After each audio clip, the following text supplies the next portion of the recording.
Assalamualaikum warahmatullahi wabarakatuh. Perkenalkan, nama saya Muhammad Iqbal Abdullah dari PJ S1 Manajemen Universitas Cyber Asia. Dalam kesempatan kali ini saya akan memaparkan presentasi yang saya susun, assignment untuk tugas ujian akhir semester. Yang saya bawakan kali ini berkaitan dengan materi yang ditentukan, yaitu AI. Saya memilih Siri. Siri merupakan smart assistant yang berbasis AI yang dikembangkan oleh Apple dengan tujuan untuk membantu para penggunanya dalam memudahkan tugas di perangkat-perangkat mereka. Latar belakangnya lebih jauh lagi sebagai berikut. Nah, yang tertera di dalam presentasi ialah poin-poin dari apa yang akan dibahas dalam presentasinya. Maka selebihnya yang berupa substansi akan saya jelaskan secara lisan dalam bentuk narasi. Oke, lanjut. Di sini ada development awal, lalu purpose, tujuan diciptakannya Siri, lalu inovasi teknologi. Pada awalnya, ketika ia pertama kali diciptakan, Siri ini dikembangkan oleh lembaga independen. Ia merupakan lembaga penelitian independen yang bernama SRI Artificial Intelligence sebagai bisnis terpisah. Dia merupakan bentuk pengembangan teknologi dari lembaga tersebut yang dijadikan sebuah bisnis yang terpisah pada awalnya. Lalu pada tahun 2010, produk mereka yang telah ada di App Store sebelumnya, ketika itu mereka belum diakuisisi. Nah, ketika itu mereka hadir dalam bentuk software, program, aplikasi yang dapat diunduh para pengguna melalui App Store.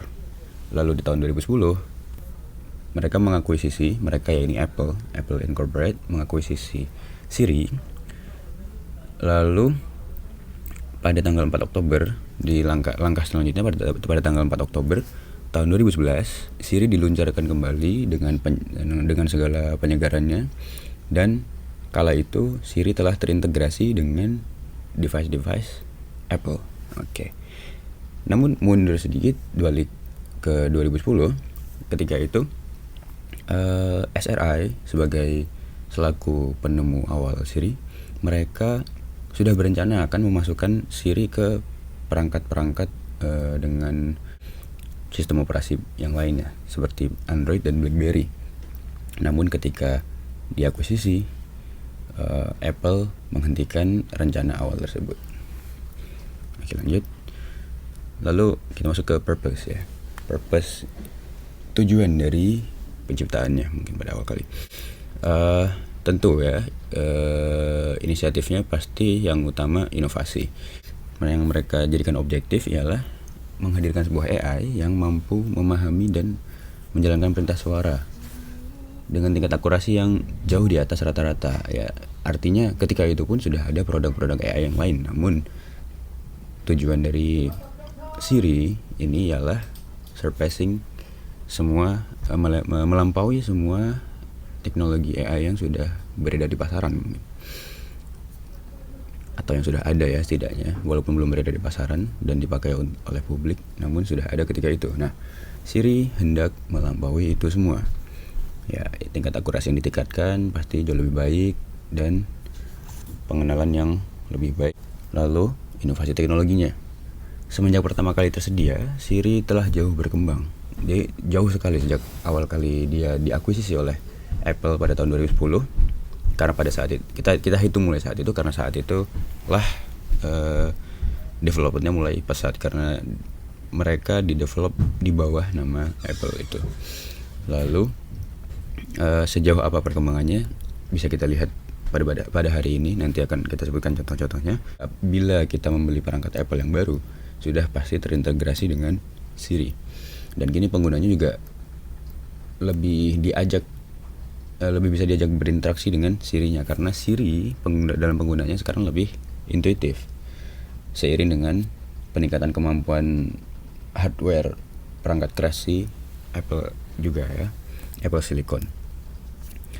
Karena mereka mengembangkan hardware-nya sedemikian rupa dengan pencapaian yang sedemikian rupa juga, maka boundaries yang tadinya ada, batasan-batasan teknis mungkin bisa terlampaui saat ini. Dapat kita lihat di sini ada Apple Intelligence ya, ini inovasi terbarunya mereka. Lalu ada peningkatan di sisi user experience ya, ini bahasanya menjadi lebih natural. Lalu kemampuan pemahamannya yang lebih interaktif. Jadi gini, Siri tidak hanya dapat menjawab persoalan yang kita berikan ya. Dalam arti ketika pada awal beredarannya implementasi Siri masih sebatas setting alarm dan sebagainya. Namun kini dia bisa sekilas mungkin memberikan feedback kepada para usernya. Jadi ketika kita memberikan pertanyaan ke dia atau sebuah persoalan, ia menjawabnya lalu dibarengi dengan yang mengarahkan, mungkin ini yang kita maksud atau mungkin itu yang kita maksud. Jadi algoritmanya sudah mulai berkembang. Di tahap ini dia mulai dapat memahami keinginan dari usernya secara lebih spesifik. Setelahnya,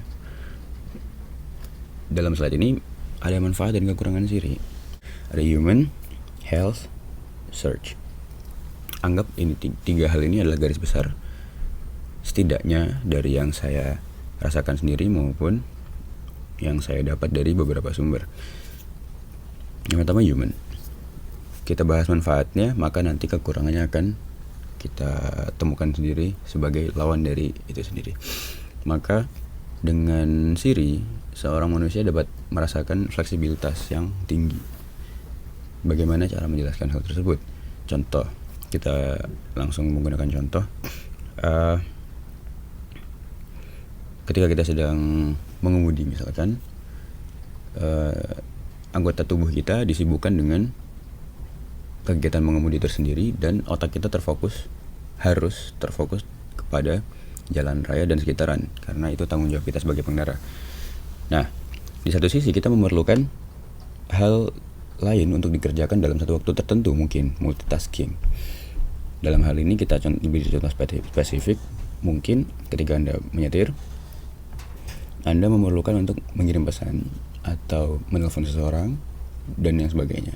Nah, maka dari itu fleksibilitas yang ditawarkan oleh Siri ini, yakni dengan ia dapat diberikan perintah melalui voice command yang dapat terintegrasi dengan beberapa mobil yang sudah mensupport Apple CarPlay tentunya. Ya, jadi dengan cara si pengguna memberi perintah atau arahan melalui suara, Siri dapat menjalankan perintah tersebut dan memprosesnya. Itu salah satu contoh dari fleksibilitas. Lalu di antaranya lagi, ketika sebuah hal telah menjadi fleksibel, otomatis akan ada efisiensi yang didapat dari hal tersebut. Yang otomatis didapat adalah waktu, karena barangkali ketika kita dalam perjalanan menuju suatu tempat dan kita sudah memiliki jadwal, sedangkan kita tidak memiliki waktu lagi untuk berhenti, mungkin meminggirkan kendaraan kita lalu menyelesaikan urusan kita yang harus diselesaikan dengan hati-hati, dengan berhenti di pinggir jalan terlebih dahulu, kita bisa sambil tetap berjalan dan menyelesaikan pekerjaan yang lainnya. Oke, beranjak ke health. Di situ ada activity and routine. Bagaimana cara Siri memprovide kita dengan kemudahan di sisi kesehatan? Yang saya rasakan secara nyata, aktivitas saya terrecord dalam device Apple saya, dan Siri membantu dalam hal mengakumulasi data sedemikian rupa dari setiap kegiatan yang saya lakukan sehari-hari dengan bantuan perangkat lain yang saya kenakan untuk merekam beberapa pergerakan saya. Lalu jam tidur tentu saja, dan beberapa hal lain. Itu mungkin tidak membantu kita secara langsung menjadi sehat. Nah, tidak seperti itu, akan tetapi dia membantu kita dalam memudahkan kita membaca data apa yang kita kerjakan dalam satu hari, mungkin dalam 24 jam, lalu Dengan data tersebut kita dapat mengetahui apa saja yang harus dilakukan, yang mana-mana saja yang perlu di-adjust untuk memperoleh tingkat kesehatan yang ideal atau lebih optimal dari sebelumnya. Lalu search, ya, dalam hal pencarian mungkin Siri dapat memberikan feedback, ya, umpan balik dan kontrol terhadap device yang kita miliki. Feedback yang dimaksudkan di sini seperti yang kita singgung sebelumnya, bahwasanya Siri saat ini tidak sekedar dapat menjawab soal yang kita berikan lalu begitu saja, tidak, tapi dia bisa memberikan feedback, yakni dengan mencari keinginan sesungguhnya dari si pengguna. Lambat laun, karena dia AI, dia belajar, dan lambat laun data yang dia peroleh seiring dengan penggunaannya semakin banyak, dan dia akan semakin melekat dengan karakteristik si penggunanya itu sendiri.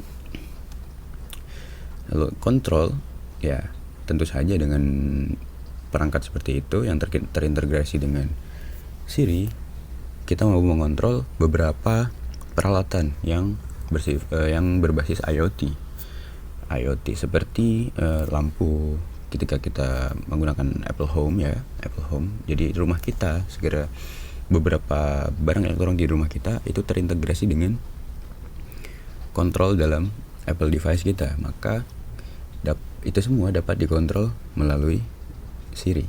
Oke. Lalu kekurangannya apa saja kira-kira dari tiga hal ini setidaknya? Maka kekurangannya dapat dilihat bahwasanya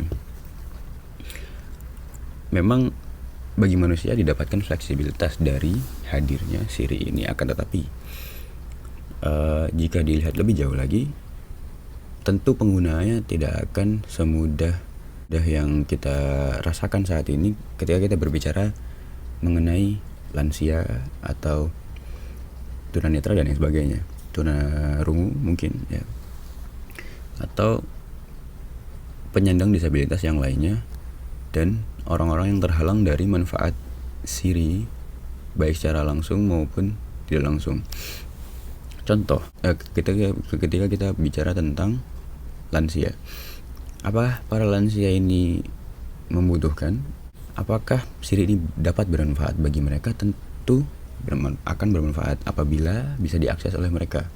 Nah, sekarang pertanyaannya, apakah mereka mampu mengakses Siri dan mengekstrak manfaat Siri secara utuh, atau setidaknya semaksimal yang mereka bisa? Jawabannya perlu pembiasaan dan perlu pembelajaran ulang. Nah, disitulah letak kekurangannya. Maka dari itu solusinya, orang-orang di sekitarnya yang atau setidaknya diberi tanggung jawab untuk menuntun para lansia ini dalam mengakses teknologi yang sebetulnya ada di hadapan mereka, akan tetapi mereka tidak punya kemampuan atau kurang punya kemampuan untuk mengaksesnya. Sangat disayangkan, ya. Lalu kekurangannya di sisi health. Tetap saja walaupun Siri ini sudah mengalami pembaharuan yang sedemikian rupa, dia lebih advance pada hari ini, namun tetap saja karena dia merupakan program, sebuah alat yang terprogram, maka tetap memiliki kekurangan. Pasti tetap ada miss di sana dan sini.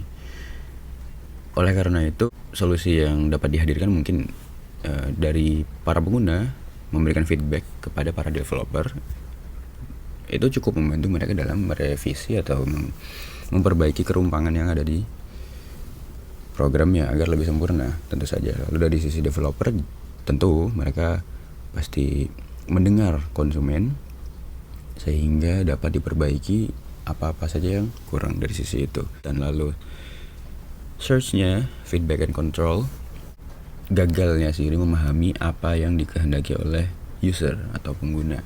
Namun itu hal biasa, memang ya itulah ruang untuk pengembangan bagi developer. Kita tutup sampai sini. Mohon maaf bila ada salah kata dan pengucapan. Sampai jumpa pada tugas yang lain, dan kepada Bapak Okta, mohon bimbingannya ya. Tentu masih banyak kekurangan di sini. Saya akhiri, wassalamualaikum warahmatullahi wabarakatuh.